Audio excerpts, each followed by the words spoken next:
Welcome students. আমি class 10-এর ছাত্রছাত্রীদের জন্য লাস্ট লেকচারে চলতরিৎ চ্যাপ্টার থেকে অহমের সূত্র এবং রোধ সম্পর্কে বিস্তারিত আলোচনা করেছি। আজকে আমরা দেখব যে উষ্ণতার সহিত পরিবাহী, অর্ধপরিবাহী ও অতি পরিবাহীর রোধাঙ্ক কিভাবে পরিবর্তিত হয় সে সম্পর্কে। এই প্রসঙ্গে উল্লেখ্য, আমি লাস্ট লেকচারে রোধাঙ্কের সংজ্ঞা আমরা উল্লেখ করেছি এবং রোধাঙ্ক যে কোনো বস্তুর উপাদান এবং উষ্ণতার উপর নির্ভর করে সে কথা উল্লেখ করা হয়েছে।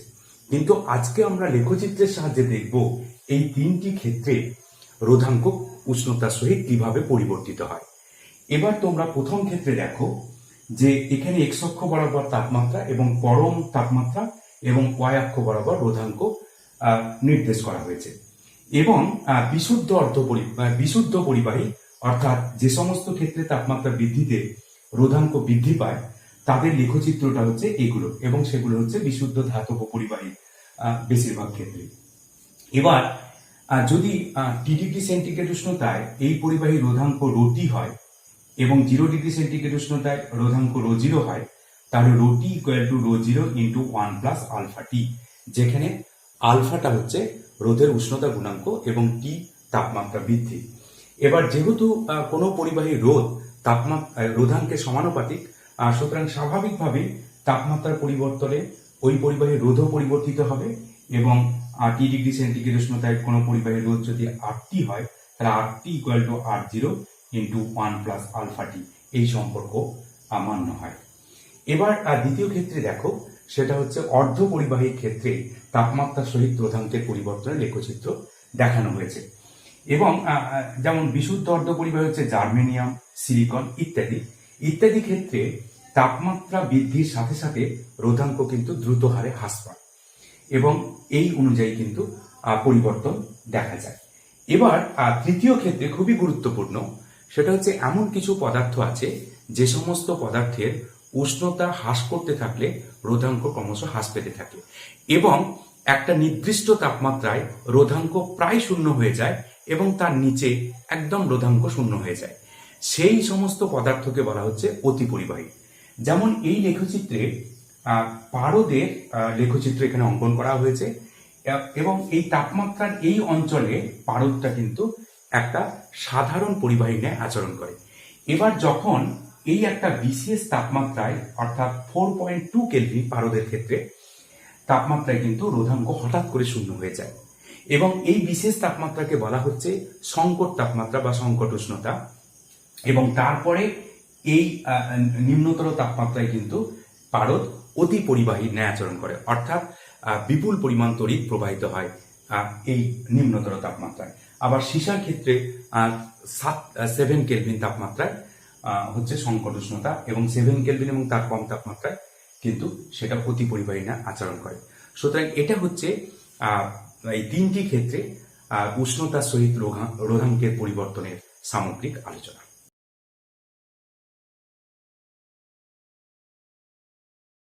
এখন আমরা কোনো তড়িৎ কোষের তড়িৎ চালক বল এবং প্রান্তীয় বিভব প্রভেদ সম্পর্কে আলোচনা করব।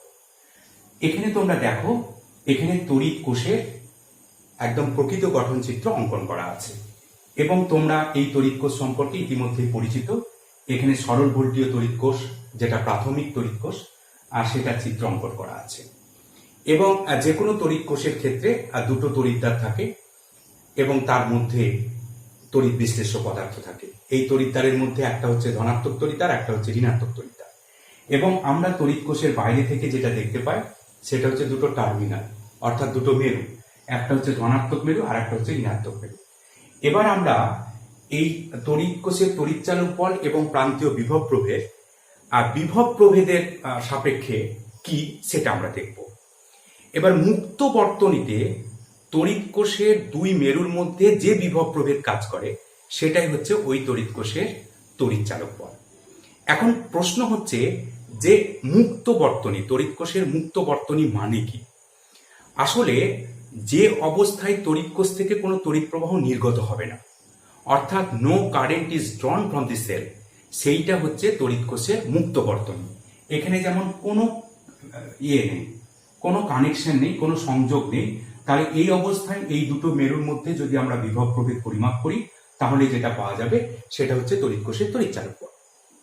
আবার অপরপক্ষে যখন কোনো তড়িৎ কোষকে আমরা কোনো পরিবাহীর সঙ্গে যুক্ত করব, এখানে একটা সুইচের মাধ্যমে এই সুইচের মাধ্যমে এটাকে যুক্ত করা আছে, এখন এই অবস্থাকে বলা হয় তড়িৎ কোষের বদ্ধ বর্তনী।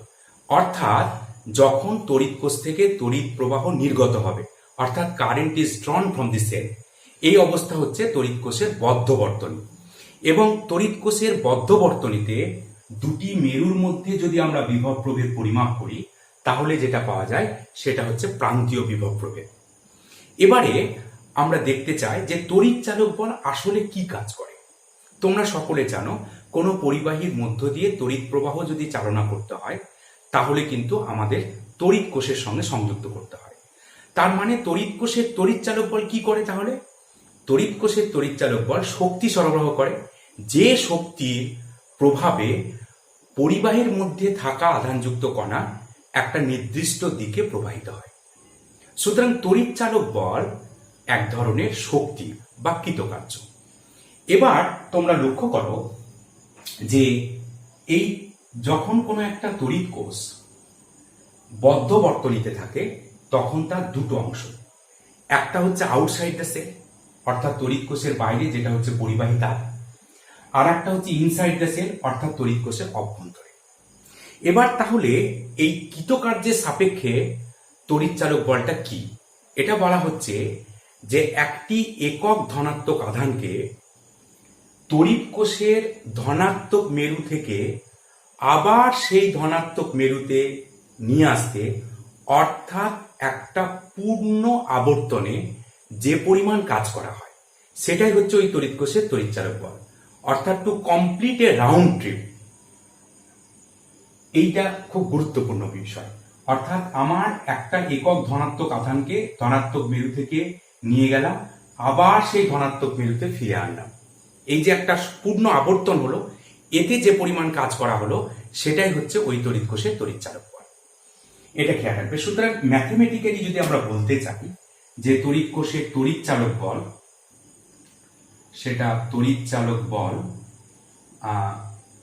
সেটা হচ্ছে E equal to W by Q.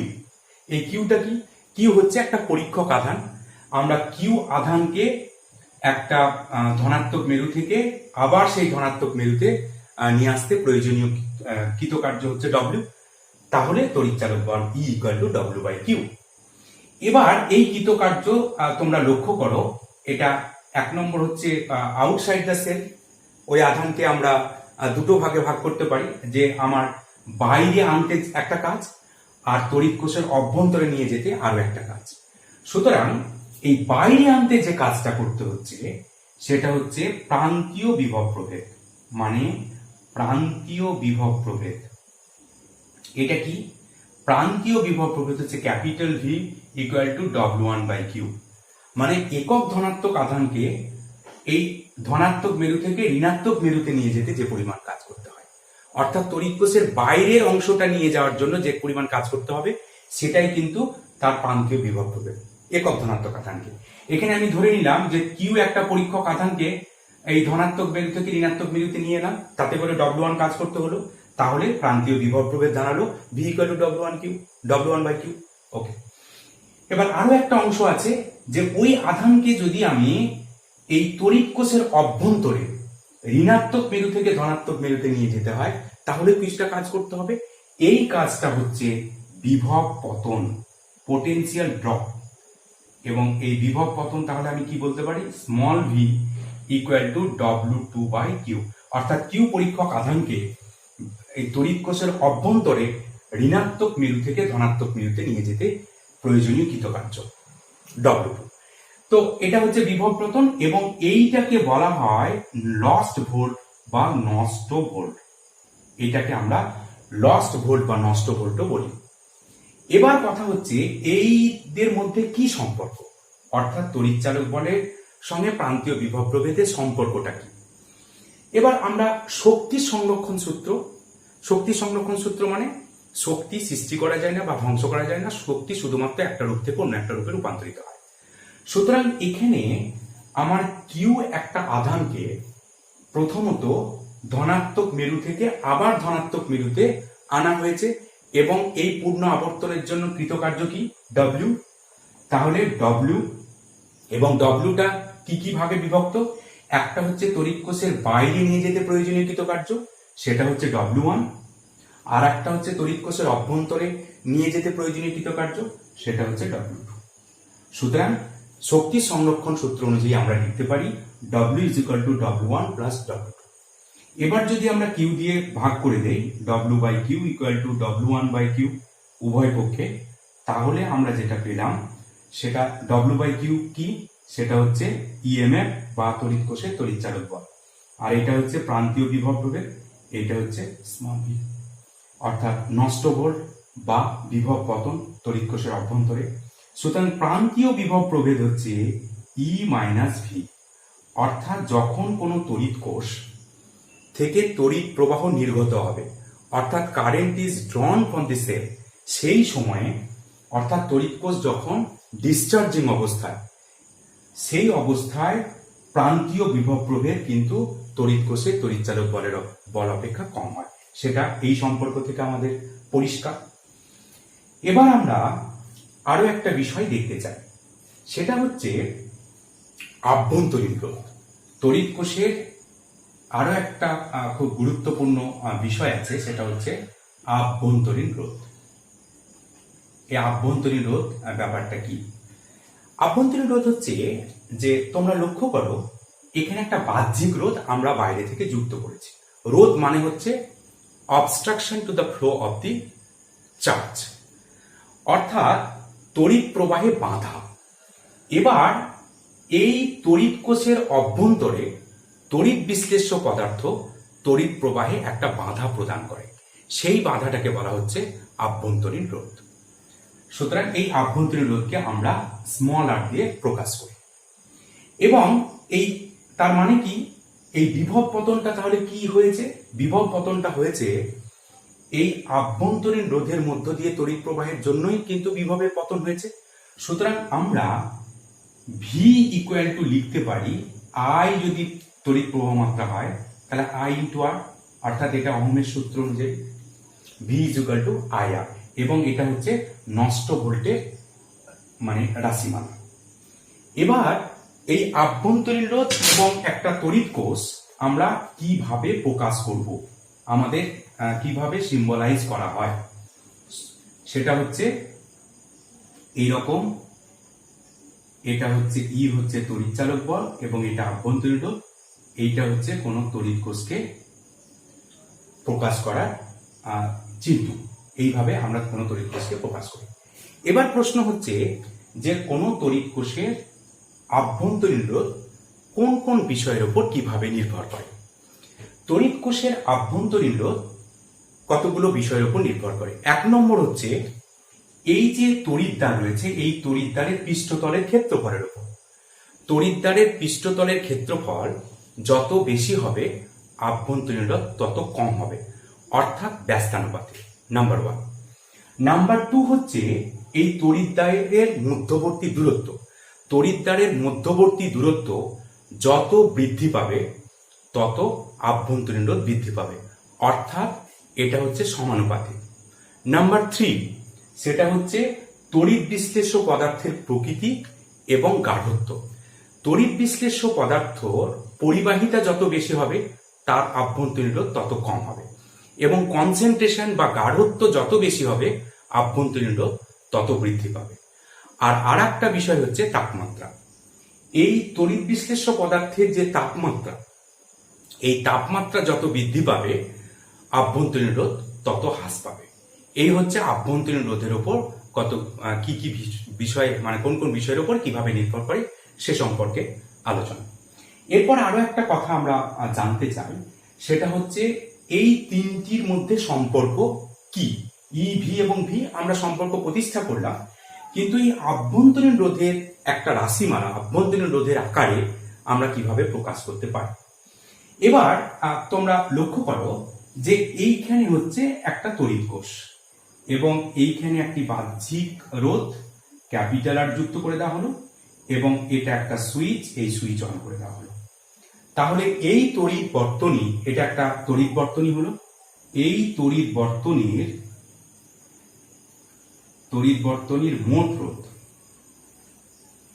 মোট রোধ সেটা হচ্ছে ক্যাপিটাল আর প্লাস স্মল আর, মোট রোধ। তাহলে তড়িৎ প্রবাহমাত্রা ব্যাটারির পজিটিভ টার্মিনাল থেকে হচ্ছে, তাহলে I ইকুয়াল টু তড়িৎ কোষের তড়িৎচালক বল ডিভাইডেড বাই মোট রোধ, that is capital R plus small R. তাহলে E equal to IR plus I into small R. এই আইআরটা কি? আইআরটা হচ্ছে যে এই বিন্দু থেকে এই বিন্দুতে যাওয়ার জন্য যে বিভব পতন, অর্থাৎ বাহ্যিক রোধের মধ্য দিয়ে তড়িৎ প্রবাহের জন্য যে বিভব পতন, যেটা হচ্ছে প্রান্তীয় বিভব প্রভেদ। সুতরাং এটাকে আমরা বলতে পারি ক্যাপিটাল ভি, আর এইটা আমরা থাকলো IR। ওকে, এবার কথাটা হচ্ছে তাহলে IR equal to E minus V, তাহলে small R equal to E minus V by I। এবার V is equal to IR, তাহলে I is equal to V by R। সুতরাং এখানে যদি বসিয়ে দেওয়া হয় তাহলে E minus V divided by I মানে হচ্ছে ভি বাই R, তাহলে ভি ওপর R। তাহলে স্মল আর ইকুয়াল টু এইটা, তাহলে এইটা দাঁড়ালো কি small R equal to E by V minus 1 into R। এটা হচ্ছে আভ্যন্তরীণ রোধের রাশিমালা, এবং এই রাশিমালাটাও কিন্তু খুব তোমাদের খেয়াল রাখতে হবে। কোনো একটা বর্তনীর ক্ষেত্রে আভ্যন্তরীণ রোধ কিভাবে আমরা নির্ণয় করতে পারি, যে ক্ষেত্রে আমার তড়িৎ কোষের তড়িৎচালক বল দেওয়া থাকলো, প্রান্তীয় বিভব প্রভেদ দেওয়া থাকলো। এটাই হচ্ছে আজকের সামগ্রিক আলোচনা। আজকে এ পর্যন্তই। আগামী দিন অন্য কোনো বিষয় নিয়ে আবার আমরা আসবো, এবং এই সম্পর্কিত কিছু নিউমেরিক্যালস এবং আগে যে আলোচনা হয়েছে সে সম্পর্কে নিউমেরিক্যালস আমরা আলোচনা করব। All the best.